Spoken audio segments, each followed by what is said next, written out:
Well, thank you very much, Director of the Program. Firstly, let me thank the leadership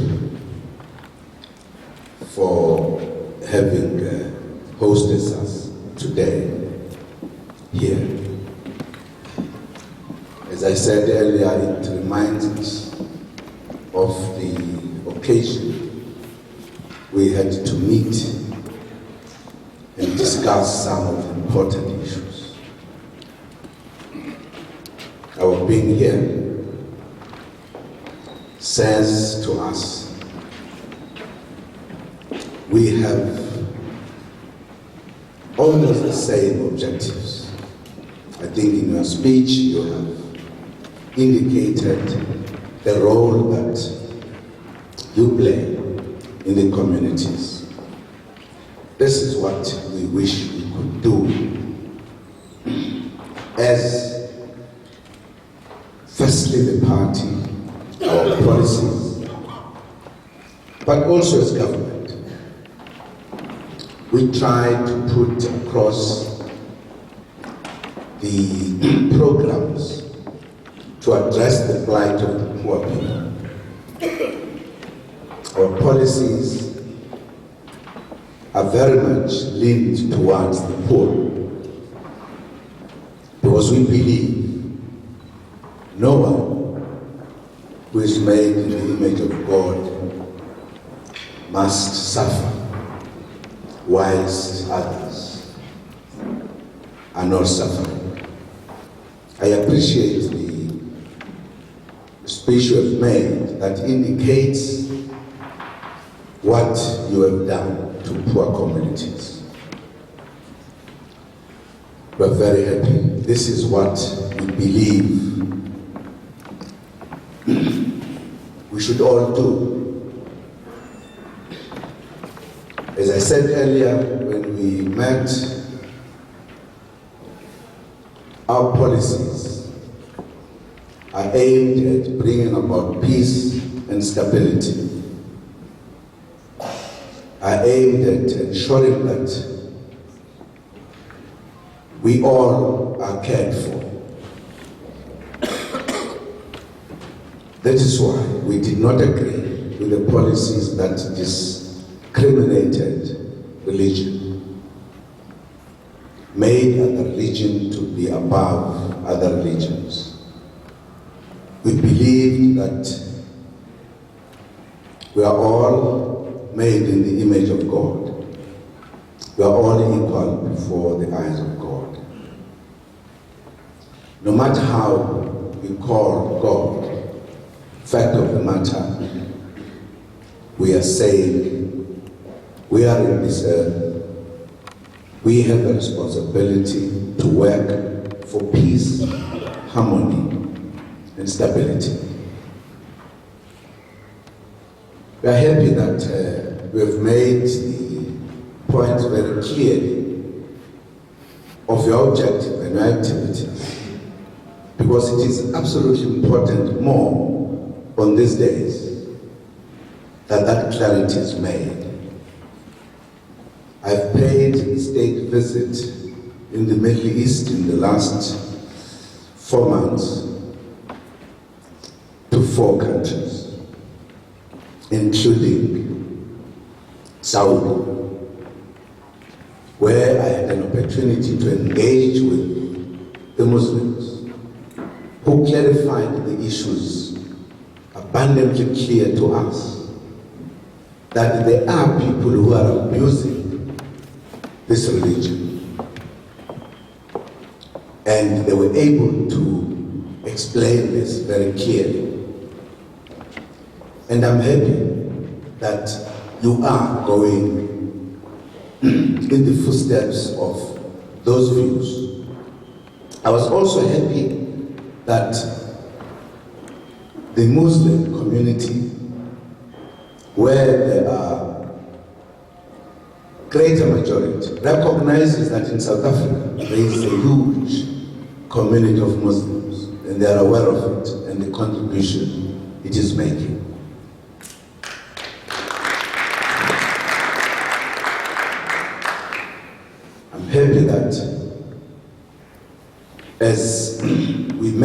at some other stage, you were not shy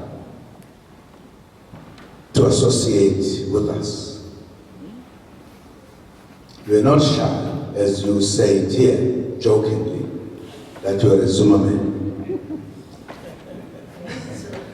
And I'm more than humbled to hear that, because we believe that as South Africans of different religions, we can make South Africa a beautiful country for all of us.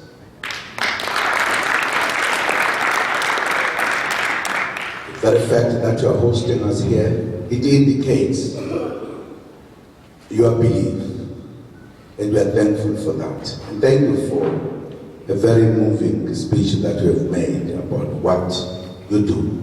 And we are happy, and on behalf of my delegation, I would love to thank you very much and thank the leadership that is here. The fact that the collection of leadership at one point coming to host us is an honor to us.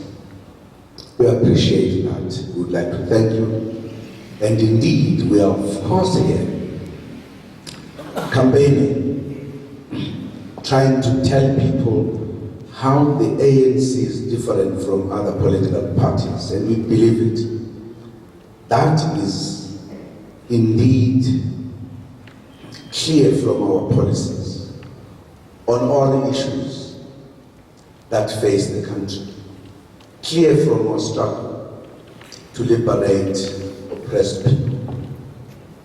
We did not accept that others should oppress others in a country that you can live in harmony.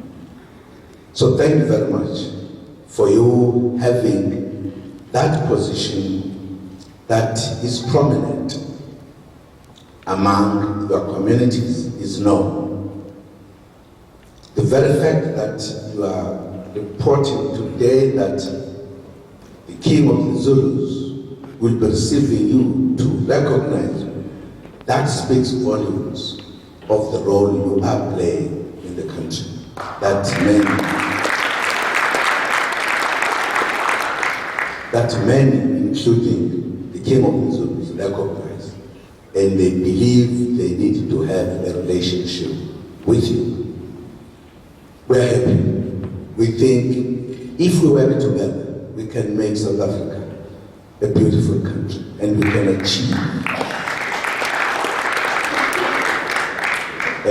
achieve prosperity. Thank you very much for your role, and you must keep on doing so. If I was campaigning, because here I can't campaign, I must humble myself as a guest. I was going to say, I had a feeling that we can assure ourselves that there will be many votes that will come from the Muslims to the ANC, because we are all yearning for a South Africa that is different from this one. One of our difficulties here in particular is that you have a situation of other citizens that live very well, but other citizens that are suffering. And they said it to us as we met them. We would want to fight to close the gap so that people could live in harmony. Because if they live in different places, those who have nothing, they get tempted to steal from those who have something. And that creates a society that is in conflict. We would want to fight for a situation where there could be harmony and good neighborliness. We are doing more to create relations with other countries. As I said, we went to the Middle East. We have actually strengthened our relations with those countries. One of the things that made me feel good about it, all of them, with no exception, they were saying, we no longer want to live in conflict in the Middle East, because economic development cannot take place if we are fighting. They even went as far as to say, we want Palestinians and Israel to have peace and harmony and believe in the two-state objective, which will make the Middle East a peaceful place. And indeed, they were saying they played a role many years back, and they believe time has come that they play a role now to bring about peace and stability. And indeed, at the center of what they were saying, it was the belief, it was the religion that had to be interpreted correctly. So thank you very much for our warm welcome, but also for a wonderful talk that makes us feel good in your midst. Thank you very much. We may indeed have long relations between us that must thrive as we go forward. Influence us, and we are hoping to influence you so that we could live in harmony. Thank you very much for hosting us today.